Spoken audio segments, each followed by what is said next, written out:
បាទភូមិចាស់ហើយមានអូភូមិចាស់នេះធំ ធំ អូព្រឺក្បាលនេះ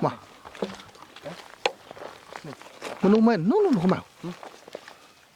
មនុស្សដែរនោះ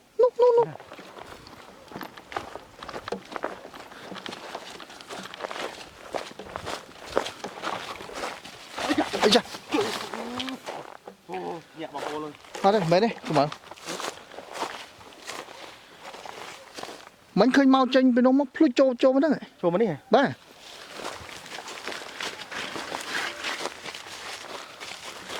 ដូចមិនទាន់ថាឃើញអីឲ្យវាចាស់មកសម្បំ ស្ដាប់ អាយ៉ាស្ដាប់សិន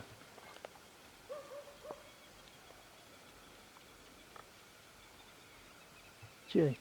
អត់ដឹងលឺក្រោយខ្នងអាយ៉ា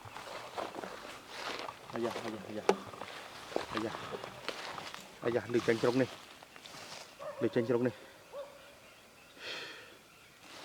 តែមានស្អីនោះ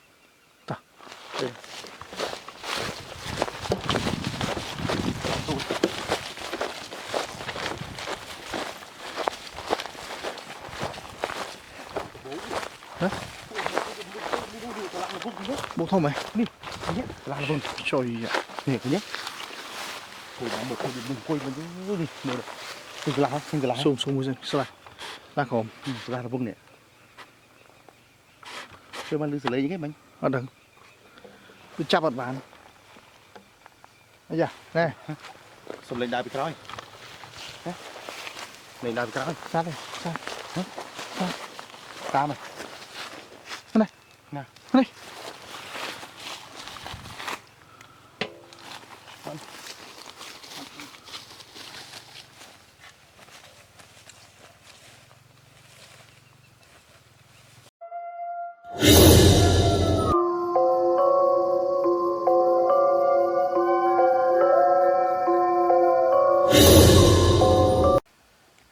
ជំរាបសួរវិទ្យ Osifan TV2 Osifan TV2 review ទាំងក្នុងនិងក្រៅប្រទេសបាទបងប្អូនថ្ងៃនេះជួបជាមួយនឹងខ្ញុំជាមួយគ្រូម៉ៅបាទមកវីដេអូទៀតហើយមកអាចមានពេលវេលាប្រហែលជាប្រហែលថ្ងៃឬប្រហែលវីដេអូតាមខែនេះมันហ៊ានសន្យានឹងប្រិមិត្តបងប្អូនយើងច្រើនទេដោយសារតែខ្ញុំមានធរៈជាប់ដូចបានជម្រាបកាលពីវីដេអូមុននឹងចូលមកវិញបាទអញ្ចឹងយ៉ាងច្រើនថាបានថា4ឬក៏5មកច្រើនចុះណាគាត់ថាច្រើនផុតត្រឹម5វីដេអូបាទអញ្ចឹងបានរាប់តាំងពីវីដេអូមុនអីដែលថ្ងៃសម្រាប់មកណាបាទអញ្ចឹងបងប្អូនក៏សូមអធិស្ឋានទុកជាមុនផងដែរដោយទីតាំងដែលយើងទទួលបានបច្ចុប្បន្ននេះគឺសម្បូរបែបណាស់បងប្អូនដែលបោះមកក៏ប៉ុន្តែទីតាំងខ្លះគាត់ដែលយើងទំនាក់ទំនងទៅកាន់ទីកន្លែងភ្លាមគឺធ្វើឲ្យមានផលលំបាកទី1នោះគឺកន្លែងព្រៃខ្លះត្រូវបានហាមឃាត់អ្នកក្រៅចូលព្រោះជាព្រៃដែលគេគោរពបូជាជាព្រៃដែលមានប្រវត្តិគេហៅថាព្រៃអាថន្នព្រៃអីចឹងណាអញ្ចឹងកាលណាទៅចូលទៅចង់ដឹងចង់លឺខ្លាចនាំរឿងមិនល្អដល់ស្រុកភូមិជាជំនឿបុរាណអញ្ចឹងធ្វើឲ្យពួកខ្ញុំមានផលលំបាកអញ្ចឹងសូមបញ្ជាក់ថាទីតាំងនីមួយដែលពួកខ្ញុំបានមកដល់នេះគឺប្រើចម្ងាយឆ្ងាយពេលវេលានិងថវិកាបាទដូច្នេះខ្ញុំនិងអេដមីនគឺតែងតែមានបំណងចង់ទៅស្វែងរកទីតាំងទៅដល់ទីតាំងសំខាន់ជូនបងប្អូនណាក៏ប៉ុន្តែទៅដល់តែទីតាំងសំខាន់ពិតប្រាកដដែលបងប្អូនខ្លះគាត់អត់ដឹងប្រវត្តិគាត់ដឹងថាព្រៃហ្នឹងគេហៅអញ្ចេះផ្ទះហ្នឹងគេហៅអញ្ចេះដល់ពេលយើងធម្មតាកាលណាតែយើងចូលទៅដល់ទីតាំងនីមួយយើងត្រូវស្រាវជ្រាវរកប្រភពដើម្បីសុំការអនុញ្ញាតតែការអនុញ្ញាតខ្លះបំពុំត្រូវបានអនុញ្ញាតឲ្យពួកខ្ញុំនោះទេអញ្ចឹងមានតែការសុំទោសទុកជាមុនក៏ប៉ុន្តែនឹងព្យាយាមដូចរាត្រីនេះមកដល់ទីនេះចាស់បុរាណគាត់តែងតែហៅថាព្រៃលាក់ក្មេងបាទព្រៃលាក់ក្មេងហ្នឹងហាក់ដូចជាគាត់និយាយថាมันមានអ្វីដែលអស្ចារ្យទេក៏ប៉ុន្តែជំនឿបុរាណគាត់ថាតាំងពីមុន79មកគាត់ថាកន្លែងហ្នឹងភាគច្រើនគឺបាត់គោបាត់ក្របីអីមកសុំមកសែនព្រេនឃើញនៅនេះហើយក្មេងអីហ្នឹងខុសមាត់ខុសកលេងតិចលេងកើតមិនចែកមិនឲ្យជេរម្រាយគ្នាអីហ្នឹងបាត់ក្មេងតែបាត់ហ្នឹងក្មេងអត់ស្លាប់ទេក៏ប៉ុន្តែសែនព្រេនលេខកើតហ្នឹងស្រែកយំទៅហឹងក្នុងព្រៃមកឃើញកូននៅហ្នឹងមានសាច់មានឈាមក៏បាត់កន្លះខែមួយខែនោះ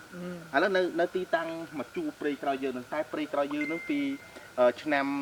សម័យគាត់និយាយថាពីសម័យលន់នល់ណាមុនសម័យលន់នល់ទៀតទីតាំងនេះគឺជាភូមិបុរាណមួយអញ្ចឹងសុំលាក់ខេត្តសុំលាក់តំបន់តែជាភូមិបុរាណមួយជាភូមិបុរាណហ្នឹងគឺមានប្រជាពលរដ្ឋយើងរស់នៅតែក្រោយពីសម័យបារាំងចូលមកគេកែនប្រជាពលរដ្ឋយើងឲ្យទៅនៅតំបន់ផ្សេងគេយកតំបន់មួយនេះធ្វើកន្លែងបង្កាត់ពូជកូនឈើកាត់ពូជកូនឈើដើមកូនឈើទៅណាមែនបាទដូច្នេះទៅគាត់ទុកឲ្យព្រៃនេះដោះធំស្កឹមស្កៃឡើងអញ្ចឹងពេញទឹកពេញដីទៅហើយក្រោយមកទៀត មូលហេតុដែលធ្វើឲ្យទីតាំងមួយនេះខ្លាយជាទីតាំងដែលមានការលាក់ក្មេងដែលមានការលងបន្លាចផ្សេងហ្នឹងដោយសារតែមានភ្នូបុព្វបុរសចំនួនបុរាណហ្នឹងស្លាប់នៅកន្លែងហ្នឹង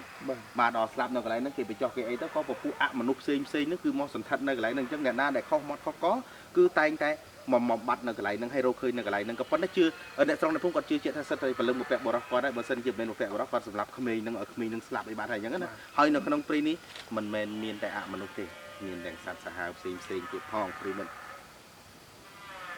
អីចាអីនោះសំលេងអីគេខ្យល់វ៉ាវអីចាមកពីនោះឥឡូវហ្នឹងហើយបញ្ជាក់ជូនបងប្អូនតិចតាមទីតាំងតែពួកខ្ញុំកំពុងតែឈោនេះបើយើងមើលទៅចង្អាយភ្លើងប៉ាន់ហើយជា2គីឡូឬ3គីឡូអេចូល4ណាព្រោះមិញវាស់លើមេមិញចូល4គីឡូហ្នឹងហើយវាបញ្ហាគឺការក្បែរនឹងប្រហែលជា4គីឡូណាផ្លូវធំយើងមកចូលមកភ្លេចបញ្ជាក់ជូនបងប្អូនថាអាចនឹងប្រហែលជាលឺសូរសំឡេងភ្លេងការគឺការរដូវកាលផងបងប្អូនណាមកដែលពួកខ្ញុំចុះថតនេះប្រហែលជាមក10 ជាទីបាទអត់ដល់យប់ជ្រៅទេណាបាទហើយបញ្ជាក់ជូនបងប្អូនតិចមិញខ្ញុំកាត់ហើយណាចឹងឥឡូវខ្ញុំកាត់តិចចុះបងប្អូនកុំភ្លេចជួយគ្រប់គ្រង YouTube Channel ទាំងពីរទាំង RC Fan TV2 Review និង RC Fan TV2 ដើម្បីជាកម្លាំងជំរុញដល់ពួកខ្ញុំទាំងអស់គ្នានេះបាទហើយបញ្ជាក់ជូនបងប្អូនណាបាទ30% នៃចំណូលរួមក្នុង YouTube គឺពួកខ្ញុំដកបាទទៅជួយដល់បងប្អូនវិរៈកងទ័ពយើងបាទអញ្ចឹងរាត្រីនេះក៏ជារាត្រីរន្ធត់មួយហើយក៏ជាព្រៃដែលមានការហាមឃាត់ហើយក៏ជាព្រៃដែលពុំមាននរណាហ៊ានចូលក្រៅពីចាស់ព្រឹទ្ធាចារ្យពីព្រោះតែចូលមកតែងតែឃើញនៅរូបភាពហេតុភេទផ្សេងដែលគួរឲ្យខ្លាចជួនកាលទៅឃើញសត្វដំរីទង្វងទៅបាទជួនកាលទៅឃើញដូចជាមនុស្សដើរអញ្ចឹងទៅដូចកូនក្មេងរត់អីអញ្ចឹងទៅពេញទឹកពេញដីអញ្ចឹងចង់ដឹងថាតើពេលថ្ងៃគេនិយាយបែបនោះចោះពេលយប់វាមានរូបភាពនិងទិដ្ឋភាពបែបណាដូច្នេះមានតំណមបងប្អូនយើងនៅក្នុងការទស្សនាផ្ទាល់នេះបាទទៅកាន់ព្រៃខាងក្រោយទាំងអស់គ្នាថាតើវាមានសភាពបែបណាមានរូបភាពបែបណាហើយឥឡូវពេលយប់សត្វតាដៀវវិញយំថឹងហៅរកូយំថឹងតោះឥឡូវកុំឲ្យខាត់ពេលយូរនាំបងប្អូនយើងទៅទស្សនាឲ្យដឹងថាតើនៅកន្លែងនេះមានអីអញ្ចឹងណាបាទតើបងប្អូនទៅជាមួយពួកខ្ញុំទាំងអស់ហើយនេះរដូវស្លឹកឈើជ្រុះបងប្អូនណាហុយបន្តិចបាទហុយបន្តិចហើយស្លឹកឈើក៏ព្រីងក៏ប្រឹងក៏គ្រីងក៏ក្រឹងអស់ហើយបាទអញ្ចឹងគឺពិបាកបន្តិចបាទមិនដឹងថាមានអីទេបងប្អូនណាតើបងប្អូនយើងចូលទាំងអស់គ្នាបងប្អូនណាបាទតាមនេះហើយនឹងគឺស្ថិតតែជាភូមិចាស់បុរាណទាំងអស់បងប្អូនបាទហើយដើមឈើអស់ទាំងនេះអាចបោះសម័យក្រោយនេះព្រោះគេបោះបង់ចោលតាំងពីជំនាន់បារាំងម្ល៉េះបាទនេះឃើញបាទនេះគឺស្ថិតតែកន្លែងដែលប្រជាជនរស់នៅពីសម័យមុនគឺខ្មែរតែខ្ញុំសូមអធិស្ឋានឲ្យគឺស្រ័យទៀតថាខ្ញុំសូមលាក់ទីតាំងលាក់ប្រវត្តិទៅកន្លែងនេះទៅឲ្យគាត់យើងនៅពេលខ្លះខ្ញុំក៏មកមានការអនុញ្ញាតពីបងប្អូនយើងមកចំនួនដែរបាទមិនថាមកប្រទេសឡតទេរដូវនេះគឺសក់កក្រោះបន្តិចបងប្អូនណាសក់កក្រោះដោយសារអីបាទគឺរដូវស្លឹកឈើជ្រុះបាទអាយ៉ាអត់ទៅល្អការពារបលាកុំឲ្យវត្តហ្នឹងបាទណាបាទគឺជីវិលទាំងអស់នេះឯងគឺគុំស្រុកក៏ប៉ុន្តែខ្ញុំមិនដឹងថាព្រំម៉ូតូដល់ណាដល់ណីទេអត់ដឹងទេធំបាទពូធំណាស់បាទខ្ញុំវាដុកព្រៃដុកខ្មៅបាទចឹងនៅក្នុងព្រៃនេះប្រសិនបើមាន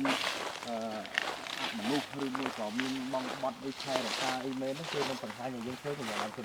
ធំដើមតែជ្រុះខ្លះអស់នេះនេះដើមអីនេះនេះដឹងដើមអីផងអត់ដឹងដើមអីផងអត់ដឹងណាហ្នឹងហើយมันคือสไตล์ជាទីតាំងផ្ទះពីដើមបងប្អូនបាទតែពីឆ្នាំហើយបងប្អូនចូលរួចឆ្នាំហើយតាំងពីសម័យបារាំងមកអញ្ចឹងវាធ្វើឲ្យការលុបដានលុបអីខ្លះអត់ទេអត់មានសល់ទេអត់ដឹងអីនោះតែយ៉ាម៉ាល់យើងcòn cái đó show gì ạ mưa chuối này đi đôi con ông cùi mình đôi con ông cùi en khăn nón á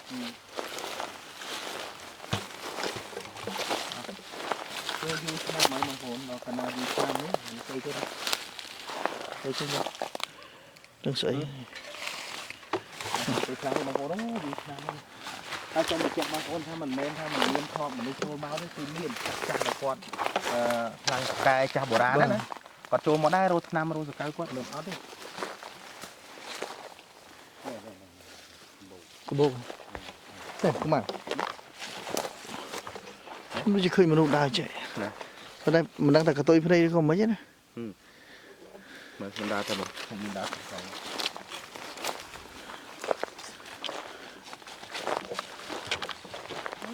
đây viên có má phun dưới nó mà không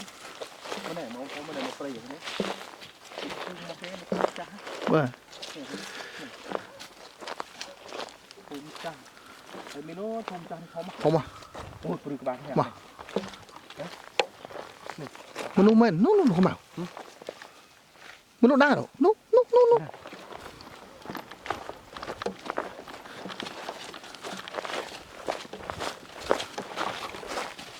អីចា โอ้ยบอกโอ้เลย អត់ទេមែនទេកុំមកមិនឃើញមកចេញពីនោះមកភ្លុចចូលហ្នឹង ចូលមកនេះ បាទ អូយខ្ញុំភ្ញាក់មិន ខ្ញុំក៏ភ្ញាក់ដែរនេះ ចូលជាអោ វាដូចជាសម្មល់ហោះមកភ្លុចមិញ អូនេះគោឈើដួលគោឈើដួលបងប្អូនយើងហើយខ្ញុំមកដល់ខ្ញុំផងងាកមកស្ដាំដល់ភ្ញាក់ព្រឺដល់ នេះខ្ញុំឃើញចេញពីនេះមកមិញ ចេញពីណា ចេញពីកន្លែងបន្លានេះ ចេញពីកន្លានេះ បាទមកលក្ខណៈសម្មល់វូសមមកហ្មងហើយលឿនណាស់ ហើយចូលមកបាត់ដល់នេះ បាទអត់ទេមើលអាចទៅមានស្អីតាមអី មានអីនៅនេះហ៎ តាមអីហ្នឹង ដឹងដើមអីអូយពុកអស់ហ្នឹងសកាឌី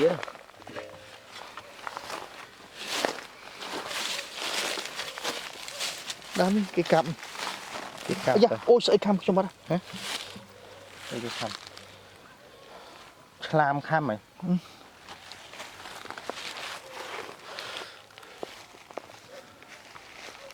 ទៅណាលើ គឺអត់ដឹងថាទៅណា មិញខ្ញុំឃើញមនុស្សដើរនៅខាងនោះដល់ពេលយើងចេញពីក្រៅមកវិញ នៅនោះវិញ នៅនោះបាទ យើងតាមមកខ្ញុំតាមទៅបឡោបឡាចលាក់យើងព្រៃនេះជ្រៅបងប្អូនដើមព្រមវិញហើយចំណាំដើមឈើ បាទ ដើមឈើនេះចំណាំដើមពីរនេះពីរដើមធំនេះណាចំណាំ ហេដើមនេះដូចដើមយើងមកមិញចុះមកនេះដើមមិញ ហ៎អត់ស្គាល់ មិនតកោទេ មែនទេទៅកោណាគឺគាត់នេះដើមកកោះដើមកកោះ ក៏កោះហ៎ ហ្នឹង សំភុំហ៎ គឺមកនេះមិញ ហ្នឹង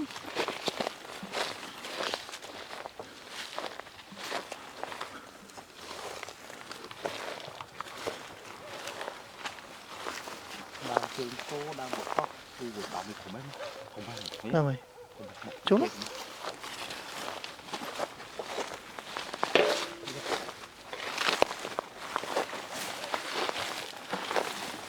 កបោក ហ៎ កបោកធំ បោកហ៎ កបោកប៉ុណ្ណេះនេះឲ្យដើមឈើដល់លើឃើញទេអូសូបឡាពតវិញសូបឡាពតទៅវា ជួយឡាឡើងទៅលើនោះមកហើយ ឡាឡើងទៅលើនឹងបដ ாய் ហ្នឹងមកដល់ដើមឈើធំមកបងប្អូន មកទៅនោះទៀតចា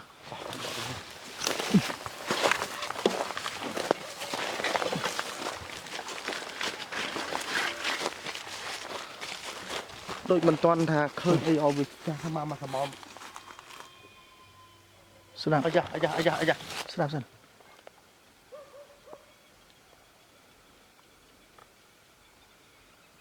ជឿ អត់ដឹងលឺក្រោយខ្នងអាយ៉ា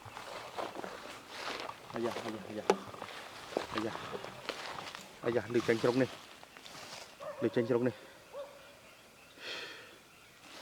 តែមានស្អីនោះ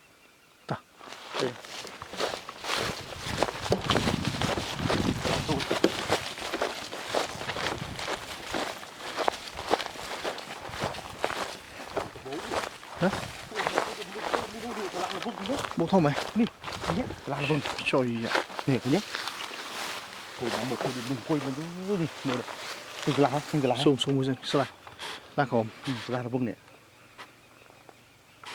ជួយបានលឺសលេងហ្នឹងមិញ អត់ដឹងវាចាប់អត់បានអាយ៉ាណែ សំលេងដើរពីក្រោយលេងដើរពីក្រោយ សាត់ទេសាត់ តាម នេះ